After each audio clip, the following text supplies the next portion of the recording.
Middlewick Ranges is one of Essex's really last big biodiverse green spaces. So you couldn't pick a more damaging place to put houses, to pave over, to put 1,000 houses. We've got 1,480 species of invertebrates, and those are only the ones we know about. Of those, over 10% have got a conservation designation, so really rare. Some of them you can only find at Middlewick in Essex. The campaign's now gone national with BugLife's help, alongside RSPB and Essex Wildlife Trust, and this is a site of national level value. One of the species is an example of the national level value, a nightingale. So right here we're sitting on one of the top 2 sites in the UK for nightingale. It's pretty special to have a site just a stone's throw from town where you can hear 5 or 6 or 7 nightingales singing simultaneously. We've got the skylark singing kind of in the open grassland. We've got the incredibly rare Barbastelle bats that are almost certainly now breeding in Birchbrook woodland. We know they're breeding just a stone's throw away in Donnellan Woods, Triplosi. And I mean, the fact that we've got an area of this size is really quite remarkable.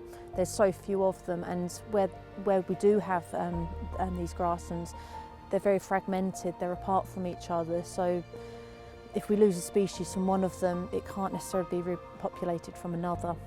But as you start to appreciate the environment that you have here, that many of us probably just take for granted, just driving about, you know, and you start seeing more. You start seeing more of the wildlife, the birds, the invertebrates, all sorts, and we need to protect it. To build on this wonderful site would be a sheer crime. Amount of joy you can find here if you just look behind a few rows of hedges. The biodiversity on this site has been developing here since the Boer War, without pesticides, without damaging kinds of environmental impact, has allowed this astonishing array of species to have emerged, and the thought that that could be somehow replaced is just outrageous. I mean, it's an irreplaceable site. It's a product of its unique place and its unique history. Been a very active campaign group going, fully supportive of the campaign to leave this site as it is, and it's not about maybe allowing some housing.